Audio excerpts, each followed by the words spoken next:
Good evening, everyone. Late Night Mega here, and tonight we're playing a deck that I'm calling Jeskai Drake Go Control. This is for Guilds of Ravnica Standard. And so the way this deck came about is once Guilds of Ravnica was all spoiled, there were several cards that caught my eye. Crackling Drake, Niv Mizzet, and where's the Deafening Clarion. So I wanted to combine these into a deck together, and this is the result of that. I've kind of taken a hiatus from Magic over the past few months, but Guilds of Ravnica being my favorite plane, and seeing cards like this, it brought me back. So the idea of this deck is you're going to start out playing basically a Drago style deck. And this is where we have a bunch of cantrips here to smooth out our draws. So we have a full play set of ops, and we have three. Where is it? 3 revitalize. And so gain 3 life, draw a card. In the previous standard, I had played the cycling Drake Haven deck, where you'd pay 2 mana and cycle a Renewed Faith to gain 2 life and draw a card. This time you're gaining 3 life, and these instants that we're playing will help build up all of our creatures here. So again, very synergistic. Crackling Drake getting bigger. We have 2 electrostatic field here. This has been an amazing card in the deck. More on that in a bit. Let's go through the rest of the instance we got here. We're running 9 counter spells in the main deck, so we have 4 syncopates, 1 disdainful stroke, 1 negate, 1 ionize, and 2 sinister sabotage. It looks like we have this huge hodgepodge of cards, but there's a very methodical way about this deck. So syncopates, what I love about it is that it becomes active on turn 2. And it can counter any spell, not just a creature, not just a non-creature, but you can use this against anything as early as turn 2. And syncopates stay pretty relevant throughout most of the game, even later on in the game when everyone has a ton of mana. If your opponent's playing several spells in a turn, you could probably still get a syncopate off. And also, another thing is syncopate exiles. I love exiling removal in that. Especially in a format where we have, Golgari decks that want to bring things back from the graveyard. Syncopate just, exile stuff. Shock, we have a couple. You might be wondering why this isn't Shivan Fire, but the reason for that is I want to always be able to target something. Whether it's a planeswalker or another player, I don't want this to ever be a dead card. Because at any given time, I may want to use it with a field out to get some damage on our opponent, use it with Niv Mizzet out, draw an extra card. So yeah, Shock is the way we're going with this deck. Oh yeah, I was talking about counter spells. 1 of Disdainful Stroke. Again, counters anything with a converted mana cost 4 or greater. I love this card, but I don't like more than 1 copy of it. Because there's some matchups where it's just not going to be good. But if it's not good, that's okay. We're running a number of jumpstart cards, so we can always pitch something that might be dead in game 1 to one of our jumpstart cards. And then we have 1 negate, again, just solid protection from any non-creatures. And then this might look weird here, the 2 Sinister Sabotage and 1 Ionize. I was running 3 Sinister Sabotage, but once I put the electrostatic fields in the deck, I wanted to have a little bit more something just to push a little bit more damage. And this incremental damage between Ionize and electrostatic fields, they really add up and they really help your Drakes win the game in either 2 or even 1 attack sometimes. So don't underestimate that 2 damage of Ionize, but overall the Surveil 1 probably a bit better than the 2 damage. So I have a 2-1 split here. And another thing that can be kind of cool that can happen is if your opponent sees you play a Sinister Sabotage early on, they're probably not expecting you to play Ionize, and you can maybe even trick them later in the game and not leave up double blue, but still have Ionized mana available, and then they think they can just resolve whatever they want to resolve, and then you throw out this Ionize. So yeah, there's a lot of things about this deck that can really throw them off. I've had many people peg this as a is it Drake's deck, especially in the early turns when you're throwing around Ops and Shock and Lightning Strike, and then they think you're a Drake deck, and they see Drakes so naturally. But no, we are hardcore Jeskai control with 9 counter spells in the main deck. So other spot removal, again, they're just one-ofs, but Justice Strike and Lightning Strike, you know, depending on the matchup, sometimes these cards are really good, sometimes they're really bad. So we're just running one-ofs, and sometimes they'll both kill a lot of the same things. But Justice Strike are really good against like Lyra Dawnbringer, opposing Niv Mizzets, any of the opposing Drakes as well. And Lightning Strike, good against, you know, anything small, low to the ground.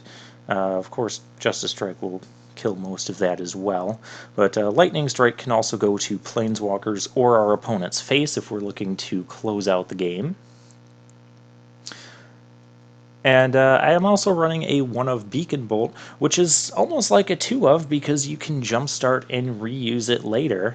I'm only running 1 of these because it is a sorcery, and as a draw-go control style, you want to be holding up your mana for counter spells as much as possible. So yeah, just a 1-of, but this can also help you take out bigger creatures, and take out bigger creatures twice. So Deafening Clarion, here's the card that really pulls this deck together. Choose one or both. A lot of times we'll be choosing both in this deck. 3 damage to each creature, so it acts as a small sweeper. Or creatures you control gain lifelink until end of turn. If you noticed, all our creatures have 4 or more toughness, and so they will all survive the Deafening Clarion.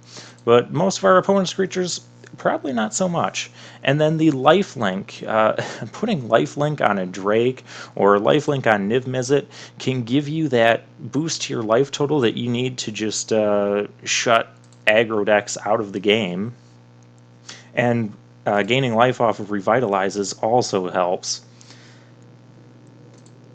So yeah, Deafening Clarion, and then we also have the strategy of, you know, we're playing all these 4 toughness creatures, and when we do that, we're kind of encouraging our opponent to go wide, especially with the field here. I love the electrostatic field. It can come down on turn 2, encourages our opponent to go wide to get around it, and that goes right into a Deafening Clarion, which electrostatic field survives.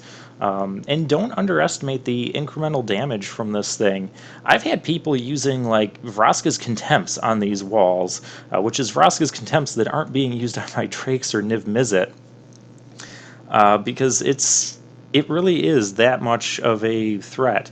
It can stop pretty much any 1 or 2 mana creature that doesn't fly in the format, I believe, especially Adanto Vanguard, which can give this deck some issues otherwise.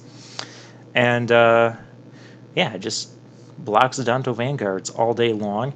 They might be, I've even had like red players, you know, I block one of their 2 or 3 power creatures and then they're using like a lightning strike to kill the field. So that's, you know, 5 or 6 damage that I didn't end up taking to my face because of a 2-mana wall. So they've been insanely good, and again, that incremental damage can add up over the course of a game, and then just enable things like Crackling Drake or Niv Mizzet to quickly finish off our opponent, instead of dropping these guys and trying to work them down from 20 to 0. You know, by the time you end up dropping them, your opponents might be at 16, 15 health, and then it's much easier. Niv Mizzet, awesome finisher, can't be countered. Whenever you draw a card, Niv Mizzet deals 1 damage to any target. Whenever any player casts an instant or sorcery spell, you get to draw a card. So things get kind of silly with Niv Mizzet out. Generally speaking, if you can untap with Niv Mizzet, you're probably going to win the game. So yeah, Niv Mizzet will turn Ops into... you get a shock in addition to that. So how that works is you get a card by casting an instant. So you draw a card, you deal a damage, and then when Opt resolves, you scry 1, draw a card. Oh look, you drew another card, Niv Mizzet deals another damage. Shock becomes a lightning bolt that draws you a card. Revitalize becomes, you know, almost a lightning helix that draws you 2 cards. It's silly. So yeah, everything in here is good with Niv Mizzet, and that's another reason you might not see some removal like Seal Away or other enchantment-based removal. And well, there is another reason for that when we get to the sideboard. But yeah, I wanted everything to work with these guys, and these guys want us playing instants and sorceries. Another reason I want this instant point-and-click removal, as opposed to anything that depends on our opponent attacking or blocking. You might notice an absence of that style of removal in here, is that we're running 9 counters. So what we want to do, like for instance, if we have a counter spell in our hand and a removal, and our opponent has a creature, you know, if we have to play our removal, like say Talon Slash, when our opponent attacks, well, then suddenly we might not have the mana for the counter spell, and they might resolve something that we wish we could have countered. Whereas instead, we can wait till the end step and play the removal while holding up mana to counter whatever it is we needed to counter. Or we can just, you know, play the instant speed removal on the previous end step and kill their threat, and keep the counter for next turn. Oh yeah, and Chemist's Insight. This is our other Jumpstart card. I'm only running 3 copies of it because you basically get to cast these twice, once from your graveyard and once normally. And so you don't want a ton of Chemist's Insights clogging up your hands, and yeah, anything else can become... You discard it to Chemist's Insight, whether it's an extra land or it's a card that's dead in a particular matchup, so... Yeah, just draw 2 cards. With Niv Mizzet out, you'll be drawing 3 cards and dealing 3 damage with that. It's really silly. So, and do keep in mind, even when you do exile the cards, Crackling Drake here, he counts the numbers of instants and sorceries we own in exile and in our graveyard. So even as we jumpstart these cards, Crackling Drake, it will still go towards Crackling Drake's power. Mana base, this is where I've got 25 lands total. You know, I kind of went with the stuff that I have. I do need to get another Steam Vents in this deck. I thought I had 4 of them, but I think I ended up trading one quite a while back for a breeding pool and something else, but because I didn't have breeding pools at the time, and I needed them. But and any of the decks I had played in Modern never ran more than 3 Steam Vents, so... But now Steam Vents is back in Standard. The really cool thing, though, thing I really like about the mana bases in Standard right now for 3 color decks, is we have all 10 of the check lands available to us, so check lands of every 2 color combination. And any one of these shock lands from Ravnica will turn on all of our check lands. So you see Steam Vents is an island and a mountain, so it counts as both an island and a mountain for Sulphur Falls, it counts as an island for Glacial Fortress, and it counts as a mountain for Clifftop Retreat. So really amazing combination here. Field of Ruin, I believe, is the worst land in the deck. Usually I'm hanging on to it to pitch to a Jumpstart. It's really bad in the opening hand because we have such a color-intensive deck, especially when we're trying to cast like Crackling Drake and Niv Mizzet. We do have 1 Expansion Explosion here. I didn't mention that, but really great card as a 1-of. Explosion just lets us refuel later in the game. Expansion, we can copy an instant or sorcery. We can copy our opponent's counterspell as well, so it can act as another counterspell in control matchups. So, very nice. Yeah, mana base. And then we have 4 islands, 2 mountains, 1 plains. Plains being the second worst land in the deck. But I do have 2 evolving wilds here since we're kind of light on shocks, or I'm kind of light on shocks at the moment. So, yeah, the mana base needs a little upgrading. But yeah, Field of Ruin. I also don't like losing to lands, especially flip lands. But so I'm really torn on if I want to keep this or not, but a lot of the decks I've been playing against haven't been playing a lot of, specialized lands that I feel I need to blow up. And I do have another answer for lands in the sideboard. We'll get to that. But yeah, this deck, I've been playing it the past several weeks, and the main deck has not changed the past 3 weeks, and this deck has remained undefeated 3 weeks in a row. It's crazy. I'm very happy with the way this deck turned out. Sideboard. This is where things get, again, we have another hodgepodge of one-ofs. So we'll just go through here. A third shock against aggro matchups where we're going to want 1 mana spot removal. Another Justice Strike, and there's another Lightning Strike in here. Again, aggro matchups, use where appropriate. Especially Justice Strike, great against Tempest Djinns, Drakes, Lyra Dawnbringers, things where Lightning Strike, not so good. Lava Coil, again, here's our Exile removal, and deals 4 damage. It is a sorcery, though, so that's why I have it in the sideboard instead of the main deck. But yeah, these can come in against aggro, Drake decks, Tempest Djinn decks, any of that stuff. Golgari. More counter spells in the sideboard. We have 2 negates and 1 more spell pierce. Again, those are mainly for control matchups. Spell pierces, that can come in against like the mono blue aggro decks. I'll usually take out all the other counters, but I'll leave a spell pierce in there. Let's see, what else do we have? We have the 4th Deafening Clarion, so if we're playing against an aggro deck, tokens, whatever, where we're going to want a 4th one of those, yeah, we'll bring that in. The mana base I have right now doesn't really support getting double white on turn 4 very well, so that's why I'm not running Settle the Wreckage.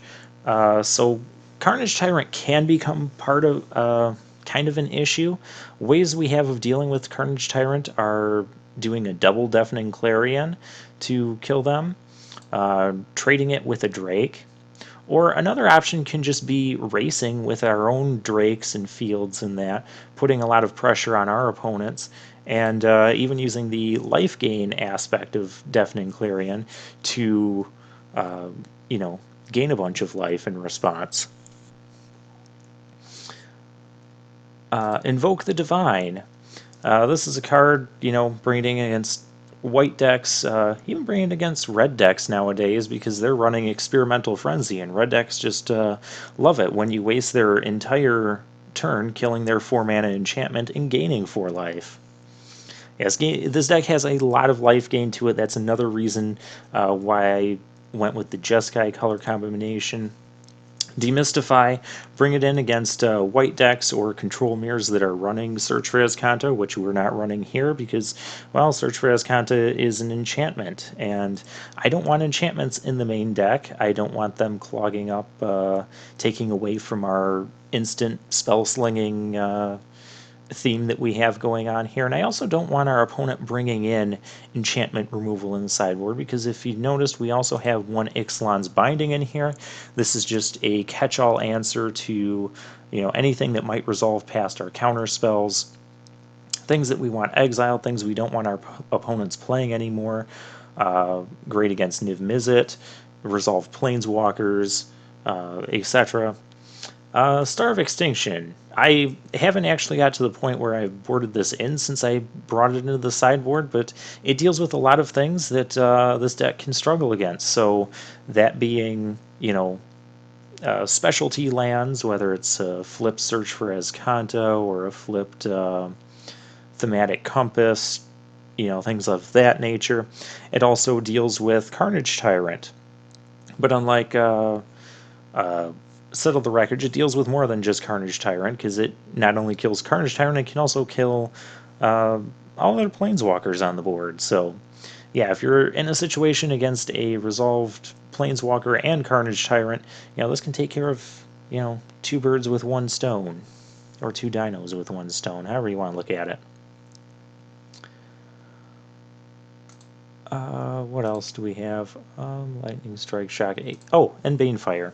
So this will come in against control matchups. Again, this goes with the theme, especially with the Electrostatic Fields. Been an amazing card, by the way. And it just acts as another finisher in control mirrors. Can't be countered. Well, as long as you're paying 5 or more for X, but that's kind of the point of it. So yeah, can't be countered, and just deal the last shot. And once you start stacking up all this chip damage from Electrostatic Fields, Niv Mizzets, and if you can get in with a hit of Crackling Drake, you can finish them off with Banefire, and it's great. So yeah, another thing you might have noticed is there's no Teferi in this deck. We're running a Jeskai control deck with no Teferi. That's because I don't own Teferi. I don't want to spend $50 on Teferi. So I ended up building this, and it's been running amazing. It's been kind of steamrolling almost everything in its path, and it's been so consistent. That was one of the other goals I set out with this deck, is I wanted to run 4 ops and 3 revitalizes, and yeah, that just makes the deck super consistent. And Revitalize really helps against aggro matchups. It's the fourth of the cards that I was looking at when I set out to build this deck. So yeah, that is it Drake Go control for Guilds of Ravnica Standard. I hope you all enjoyed, and I'd say I'd say I'm working on a Sultai control deck for Standard, but I can't comprehend in my mind why I want to put this deck down and work on another deck. So I'm probably going to be playing this deck for quite a while. And we'll see what the next Ravnica set adds to this. We'll be getting the Blue-White Azorius Guild. So we'll get the Hallowed Fountains as well. So I'm looking forward to that.